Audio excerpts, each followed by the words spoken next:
PSC എക്സാമിന് prepare ചെയ്യുന്ന എല്ലാ കൂട്ടുകാർക്കും എൻ്റെ ക്ലാസ്സിലേക്ക് സ്വാഗതം. നമ്മൾ ഇന്ന് വളരെ പ്രധാനപ്പെട്ട കുറച്ച് ക്വസ്റ്റ്യൻസ് ആണ് വർക്കൗട്ട് ചെയ്യുന്നത്. അപ്പോൾ എല്ലാവർക്കും വീഡിയോയിലേക്ക് ഒരിക്കൽ കൂടി സ്വാഗതം. നമ്മുടെ ആദ്യത്തെ ക്വസ്റ്റ്യൻ, ചരക്കു സേവന നികുതി അല്ലെങ്കിൽ GST പ്രാബല്യത്തിൽ വന്നത് എന്നാണ്? ചരക്കു സേവന നികുതി അല്ലെങ്കിൽ GST പ്രാബല്യത്തിൽ വന്നത് എന്നാണ്? 2017 ജൂലൈ 1 ചരക്ക് സേവന നികുതി അല്ലെങ്കിൽ GST പ്രാബല്യത്തിൽ വന്നത്. നോട്ട് ചെയ്യുക, ചരക്കു സേവന നികുതി അല്ലെങ്കിൽ GST പ്രാബല്യത്തിൽ വന്നത് 2017 ജൂലൈ 1. അപ്പോൾ നമുക്ക് കുറച്ചും കൂടി ഇതുമായി ബന്ധപ്പെട്ട GSTയുമായി ബന്ധപ്പെട്ട കുറച്ച് അധികം കാര്യങ്ങൾ നമുക്കൊന്ന് നോക്കാം. ചരക്കു സേവന നികുതി അല്ലെ GST, അതിൻ്റെ ഫുൾ ഫോം എന്താണ്? Goods and service tax. GST എന്താണ്? ഗുഡ്സ് ആൻഡ് സർവീസ് ടാക്സ് ആണ്. ഇന്ത്യയെ ആകെ ഒറ്റ വിപണിയായിട്ട് കണക്കാക്കി നിലവിൽ വന്നതാണ് GST. ഇന്ത്യയെ ആകെ ഒറ്റ വിപണിയായി കണക്കാക്കി നിലവിൽ വന്നതാണ് GST. ചരക്കു സേവന നികുതി ബിൽ അല്ലെങ്കിൽ 122 ഭേദഗതി ബിൽ രാജ്യസഭ അംഗീകരിച്ചത് 2016 ഓഗസ്റ്റ് 3. ചരക്കു സേവന നികുതി ബിൽ അല്ലെങ്കിൽ 122 ഭേദഗതി ബിൽ രാജ്യസഭ അംഗീകരിച്ചത് 2016 ഓഗസ്റ്റ് 3. GST ബിൽ ലോകസഭ അംഗീകരിച്ചത് 2016 ഓഗസ്റ്റ് 8. ലോകസഭ അംഗീകരിച്ചത് 2016 ഓഗസ്റ്റ് 8. ദെൻ ചരക്കു സേവന നികുതി ബിൽ രാഷ്ട്രപതി ഒപ്പുവച്ചത് 2016 സെപ്റ്റംബർ 8. GST നിലവിൽ വന്നത് 2017 ജൂലൈ 1. നോട്ട് ചെയ്യുക, GST ബിൽ അല്ലെങ്കിൽ 122 ഭേദഗതി ബിൽ രാജ്യസഭ അംഗീകരിച്ചത് 2016 ഓഗസ്റ്റ് 3. ലോകസഭ അംഗീകരിച്ചത് 2016 ഓഗസ്റ്റ് 8. രാഷ്ട്രപതി ഒപ്പുവെച്ചത് 2016 സെപ്റ്റംബർ 8. GST നിലവിൽ വന്നത് 2017 ജൂലൈ 1. നെക്സ്റ്റ്, GSTയുമായി ബന്ധപ്പെട്ട ഭരണഘടനാ ഭേദഗതി. GSTയുമായി ബന്ധപ്പെട്ട ഭരണഘടനാ ഭേദഗതിയാണ് 101. GSTയുമായി ബന്ധപ്പെട്ട ഭരണഘടനാ ഭേദഗതി ഏത് എന്ന് ചോദിച്ചാൽ ഏതാണ്? 101. ദെൻ GSTയുമായി ബന്ധപ്പെട്ട ഇന്ത്യൻ ഭരണഘടനയിൽ കൂട്ടിച്ചേർക്കപ്പെട്ട വകുപ്പ് ഏതാണ്? GSTയുമായി ബന്ധപ്പെട്ട ഇന്ത്യൻ ഭരണഘടനയിൽ കൂട്ടിച്ചേർക്കപ്പെട്ട വകുപ്പാണ് 246A. 246A ആണ് GSTയുമായി ബന്ധപ്പെട്ട ഇന്ത്യൻ ഭരണഘടനയിൽ കൂട്ടിച്ചേർക്കപ്പെട്ട വകുപ്പ്. GSTയുടെ ആപ്തവാക്യം ഏതാണ്? ഒരു രാഷ്ട്രം, ഒരു നികുതി, ഒരു വിപണി. ഒരു രാഷ്ട്രം, ഒരു നികുതി, ഒരു വിപണി എന്നതാണ് GSTയുടെ ആപ്തവാക്യം. ദെൻ ഇന്ത്യയിൽ GST ഉദ്ഘാടനം ചെയ്തത് ആരാണ്? ഇന്ത്യയിൽ GST ഉദ്ഘാടനം ചെയ്തത് പ്രണബ് മുഖർജിയും നരേന്ദ്രമോദിയും ചേർന്നാണ് ഇന്ത്യയിൽ GST ഉദ്ഘാടനം ചെയ്തത്. ഇന്ത്യയിൽ GST ഉദ്ഘാടനം ചെയ്തത് പ്രണബ് മുഖർജിയും നരേന്ദ്രമോദിയും ചേർന്നിട്ടാണ്. വർഷം 2017 ജൂൺ 30. ഏത് വർഷം? 2017 ജൂൺ 30 പ്രണബ് മുഖർജിയും നരേന്ദ്രമോദിയും GST ഉദ്ഘാടനം ചെയ്തത്. GST നിലവിൽ വന്നത് 2017 ജൂലൈ 1 മുതലാണ്. ഓക്കെ, ഇപ്പോൾ നമ്മൾ പറഞ്ഞത് GSTയുമായി ബന്ധപ്പെട്ട ഇന്ത്യൻ ഭരണഘടനയിൽ കൂട്ടിച്ചേർക്കപ്പെട്ട വകുപ്പാണ് 246A. ആപ്തവാക്യം ഏതാണ്? GSTയുടെ ആപ്തവാക്യം ഒരു രാഷ്ട്രം, ഒരു നികുതി, ഒരു വിപണി. ദെൻ ഇന്ത്യയിൽ GST ഉദ്ഘാടനം ചെയ്തത് പ്രണബ് മുഖർജിയും നരേന്ദ്രമോദിയും ചേർന്നാണ്. നെക്സ്റ്റ്, ചരക്കു സേവന നികുതിയിൽ ലയിപ്പിക്കപ്പെട്ട പ്രധാന നികുതികൾ ഏതൊക്കെയാണ്? ചരക്കു സേവന നികുതിയിൽ GSTയിൽ ലയിപ്പിക്കപ്പെട്ട പ്രധാന നികുതികളാണ് കേന്ദ്ര എക്സൈസ് ഡ്യൂട്ടി. ഏതൊക്കെയാണ്? നോട്ട് ചെയ്യുക, കേന്ദ്ര എക്സൈസ് ഡ്യൂട്ടി, സേവന നികുതി, കേന്ദ്ര എക്സൈസ് ഡ്യൂട്ടി, സേവന നികുതി, കേന്ദ്ര വിൽപ്പന നികുതി, കേന്ദ്ര വിൽപ്പന നികുതി, കേന്ദ്ര എക്സൈസ് ഡ്യൂട്ടി, സേവന നികുതി, കേന്ദ്ര വിൽപ്പന നികുതി, സംസ്ഥാന മൂല്യവർദ്ധിത നികുതി, സംസ്ഥാന മൂല്യവർദ്ധിത നികുതി, ആഡംബര നികുതി, ആഡംബര നികുതി, പരസ്യ നികുതി, പരസ്യ നികുതി, പ്രവേശന നികുതി. ഏതൊക്കെയാണ്? ആഡംബര നികുതി, പരസ്യ നികുതി, പ്രവേശന നികുതി, വിനോദ നികുതി. ആഡംബര നികുതി, പരസ്യ നികുതി, പ്രവേശന നികുതി, വിനോദ നികുതി, സംസ്ഥാന മൂല്യവർദ്ധിത നികുതി, കേന്ദ്ര വിൽപ്പന നികുതി, ഇതൊക്കെയാണ് കേന്ദ്ര എക്സൈസ് ഡ്യൂട്ടി. ഇതെല്ലാം GSTയിൽ ലയിപ്പിക്കപ്പെട്ട പ്രധാന നികുതികളാണ്. ഏതൊക്കെയാണ്? കേന്ദ്ര എക്സൈസ് ഡ്യൂട്ടി, സേവന നികുതി, കേന്ദ്ര വിൽപ്പന നികുതി, സംസ്ഥാന മൂല്യവർദ്ധിത നികുതി, ആഡംബര നികുതി, പരസ്യ നികുതി, പ്രവേശന നികുതി, വിനോദ നികുതി. നെക്സ്റ്റ്, GSTയുടെ പരിധിയിൽ പെടാത്ത പ്രധാന ഇനങ്ങൾ ഏതൊക്കെയാണെന്ന് നോക്കാം. GSTയുടെ പരിധിയിൽ പെടാത്ത ഇനങ്ങൾ, പ്രധാന ഇനങ്ങളാണ് പെട്രോളിയം ഉൽപ്പന്നങ്ങൾ, അതുപോലെ വൈദ്യുതി, പെട്രോളിയം ഉൽപ്പന്നങ്ങൾ, വൈദ്യുതി, മനുഷ്യ ഉപഭോഗത്തിനുള്ള മദ്യം, പെട്രോളിയം ഉൽപ്പന്നങ്ങൾ, വൈദ്യുതി, അതുപോലെ വിമാന ഇന്ധനം.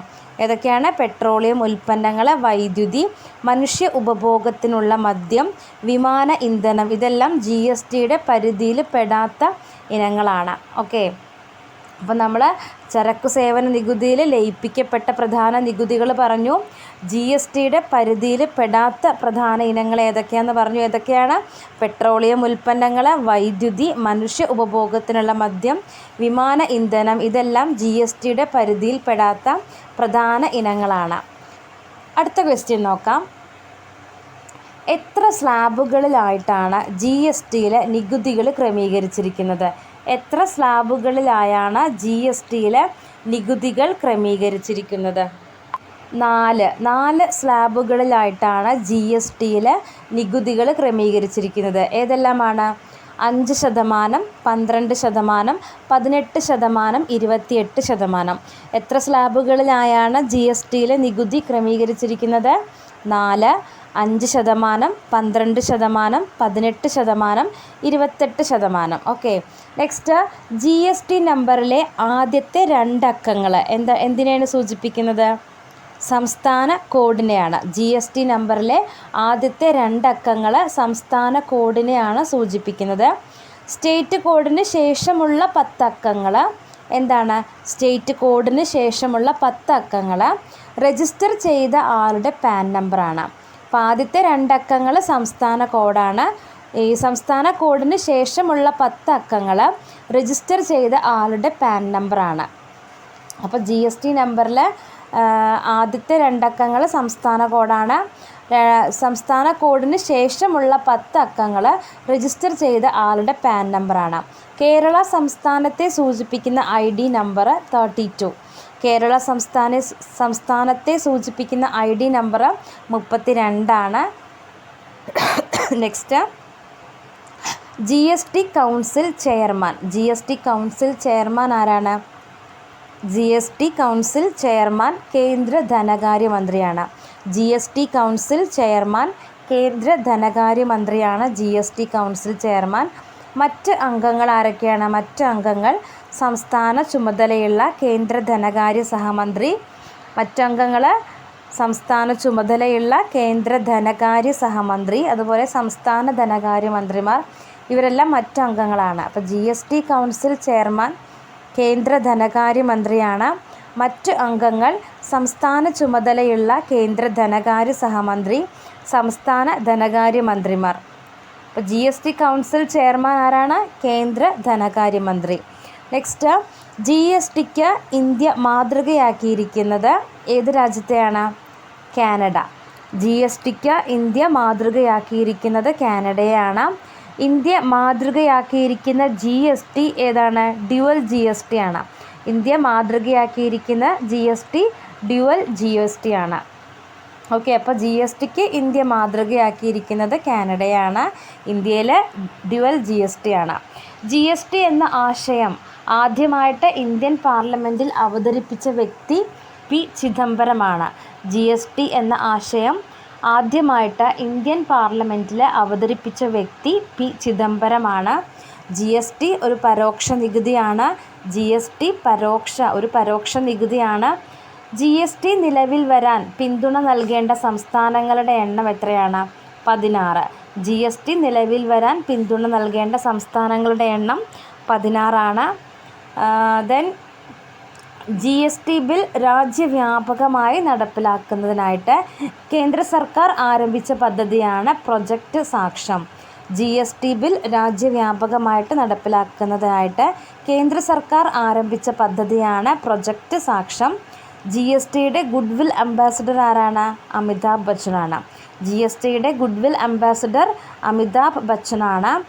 നെക്സ്റ്റ്, സംസ്ഥാന GST ഭവൻ. സംസ്ഥാന GST ഭവൻ എവിടെയാണ്? തിരുവനന്തപുരം.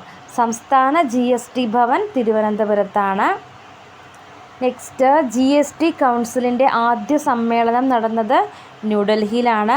GST കൗൺസിലിൻ്റെ ആദ്യ സമ്മേളനം നടന്നത് ന്യൂഡൽഹിയിലാണ്. Next, UTGST. എന്താണ് UTGST? Union territory goods and service tax ആണ്. ഇത് ചുമത്തുന്നത് ആരാണ്? കേന്ദ്ര സർക്കാരാണ്. UTGST ചുമത്തുന്നത് ആരാണ്? കേന്ദ്ര സർക്കാരാണ്. അപ്പോൾ GST ഒരു പരോക്ഷ നികുതിയാണ്. GST നിലവിൽ വരാൻ പിന്തുണ നൽകേണ്ട സംസ്ഥാനങ്ങളുടെ എണ്ണം 16. അടുത്ത ക്വസ്റ്റ്യൻ നോക്കാം. പ്രാതിനിധ്യമില്ലാതെ നികുതിയില്ല എന്ന മുദ്രാവാക്യം ഉയർന്നത് ഏത് രാജ്യത്തെ സ്വാതന്ത്ര്യ സമരവുമായി ബന്ധപ്പെട്ടാണ്? പ്രാതിനിധ്യമില്ലാതെ നികുതിയില്ല എന്ന മുദ്രാവാക്യം ഉയർന്നത് ഏത് രാജ്യത്തെ സ്വാതന്ത്ര്യ സമരവുമായി ബന്ധപ്പെട്ടാണ്? അമേരിക്ക. നോട്ട് ചെയ്യുക. പ്രാതിനിധ്യമില്ലാതെ നികുതിയില്ല എന്ന മുദ്രാവാക്യം ഉയർന്നത് ഏത് രാജ്യത്തെ സ്വാതന്ത്ര്യ സമരവുമായി ബന്ധപ്പെട്ടാണ്? അമേരിക്ക. നെക്സ്റ്റ്, നികുതിയെക്കുറിച്ച് പ്രതിപാദിക്കുന്ന ഭരണഘടനാ വകുപ്പ് ഏതാണ്? നികുതിയെക്കുറിച്ച് പ്രതിപാദിക്കുന്ന ഭരണഘടനാ വകുപ്പാണ് അനുച്ഛേദം 265. നികുതിയെക്കുറിച്ച് പ്രതിപാദിക്കുന്ന ഭരണഘടനാ വകുപ്പാണ് അനുച്ഛേദം 265. നോട്ട് ചെയ്യാം. നികുതിയെക്കുറിച്ച് പ്രതിപാദിക്കുന്ന ഭരണഘടനാ വകുപ്പാണ് അനുച്ഛേദം 265. നെക്സ്റ്റ്, ഡൽഹി സുൽത്താൻമാരുടെ ഭരണകാലത്ത് ഇസ്ലാം വിശ്വാസികൾ അല്ലാത്തവർക്ക് ഏർപ്പെടുത്തിയ മതനികുതിയാണ് ജസിയ. ഡൽഹി സുൽത്താൻമാരുടെ ഭരണകാലത്ത് ഇസ്ലാം വിശ്വാസികളല്ലാത്തവർക്ക് ഏർപ്പെടുത്തിയ മതനികുതിയാണ് ജസിയ. ജസിയ ഇന്ത്യയിൽ ആദ്യമായിട്ട് ഏർപ്പെടുത്തിയ ഭരണാധികാരിയാണ് ഫിറോസ് ഷാ തുഗ്ലക്ക്. ജസിയ ഇന്ത്യയിൽ ആദ്യമായിട്ട് ഏർപ്പെടുത്തിയ ഭരണാധികാരിയാണ് ഫിറോസ് ഷാ തുഗ്ലക്ക്. ഈ ജസിയ പിൻവലിച്ച മുഗൾ ഭരണാധികാരിയാണ് അക്ബർ. ജസിയ പിൻവലിച്ച മുഗൾ ഭരണാധികാരിയാണ് അക്ബർ. 1679 വീണ്ടും ജസിയ ഏർപ്പെടുത്തിയ മുഗൾ ഭരണാധികാരിയാണ് ഔറംഗസീബ്. 1679 വീണ്ടും ജസിയ ഏർപ്പെടുത്തിയ മുഗൾ ഭരണാധികാരിയാണ് ഔറംഗസീബ്. അപ്പോൾ നമ്മൾ പറഞ്ഞത് എന്തൊക്കെയാണ്? ഡൽഹി സുൽത്താൻമാരുടെ ഭരണകാലത്ത് ഇസ്ലാം വിശ്വാസികളല്ലാത്തവർക്ക് ഏർപ്പെടുത്തിയ മതനികുതിയാണ് ജസിയ. ജസിയ ഇന്ത്യയിൽ ആദ്യമായിട്ട് ഏർപ്പെടുത്തിയത് ഫിറോസ് ഷാ തുഗ്ലക്കാണ്. ജസിയ പിൻവലിച്ച മുഗൾ ഭരണാധികാരിയാണ് അക്ബർ. 1679 വീണ്ടും ജസിയ ഏർപ്പെടുത്തിയ മുഗൾ ഭരണാധികാരി ഔറംഗസീബാണ്. നെക്സ്റ്റ്, 1954 നിയമിക്കപ്പെട്ട ടാക്സേഷൻ എൻക്വയറി കമ്മീഷനെ നയിച്ച മലയാളിയാണ് ഡോക്ടർ ജോൺ മത്തായി. 1954 നിയമിക്കപ്പെട്ട ടാക്സേഷൻ എൻക്വയറി കമ്മീഷനെ നയിച്ച മലയാളിയാണ് ഡോക്ടർ ജോൺ മത്തായി. ഇന്ത്യയിലെ ആദായ നികുതി നിയമം നിലവിൽ വന്ന വർഷം 1962 ഏപ്രിൽ 1-നാണ്. ഇന്ത്യയിലെ ആദായ നികുതി നിയമം നിലവിൽ വന്നത് 1962 ഏപ്രിൽ 1-നാണ്. നെക്സ്റ്റ്, നികുതി നിയമങ്ങൾ ലഘൂകരിക്കാനുള്ള ശുപാർശകൾ സമർപ്പിക്കാനായിട്ട് 1987 നിയമിതനായ കമ്മീഷനാണ് LK ജാ കമ്മീഷൻ. നികുതി നിയമങ്ങൾ ലഘൂകരിക്കാനുള്ള ശുപാർശകൾ സമർപ്പിക്കാനായിട്ട് 1987 നിയമിതനായ കമ്മീഷനാണ് LK ജാ കമ്മീഷൻ. അടുത്ത ക്വസ്റ്റ്യൻ, 2003 റിപ്പോർട്ട് സമർപ്പിച്ച ഡോക്ടർ വിജയ് കേൽക്കർ കമ്മിറ്റി എന്തിനെക്കുറിച്ചുള്ള നിർദ്ദേശങ്ങളാണ് സമർപ്പിച്ചത്? 2003 റിപ്പോർട്ട് സമർപ്പിച്ച ഡോക്ടർ വിജയ് കേൽക്കർ കമ്മിറ്റി എന്തിനെക്കുറിച്ചുള്ള നിർദ്ദേശങ്ങളാണ്? പ്രത്യക്ഷ പരോക്ഷ നികുതി പരിഷ്കരണത്തെക്കുറിച്ചുള്ള നിർദ്ദേശങ്ങളാണ് സമർപ്പിച്ചത്. ഓക്കെ. നെക്സ്റ്റ്, ഇന്ത്യയിൽ നികുതി ഏർപ്പെടുത്താൻ ആർക്കെല്ലാമാണ് അധികാരമുള്ളത്? ഇന്ത്യയിൽ നികുതി ഏർപ്പെടുത്താൻ അധികാരമുള്ളത് കേന്ദ്ര സംസ്ഥാന സർക്കാരുകൾ, തദ്ദേശ സ്വയംഭരണ സ്ഥാപനങ്ങളൊക്കെയാണ്. കേന്ദ്ര സംസ്ഥാന സർക്കാരുകൾ, അതുപോലെ തദ്ദേശ സ്വയംഭരണ സ്ഥാപനങ്ങൾ. ഇന്ത്യയിൽ നികുതി ഏർപ്പെടുത്താൻ ആർക്കെല്ലാമാണ് അധികാരം? കേന്ദ്ര സംസ്ഥാന സർക്കാരുകൾ, തദ്ദേശ സ്വയംഭരണ സ്ഥാപനങ്ങൾ. ഓക്കെ.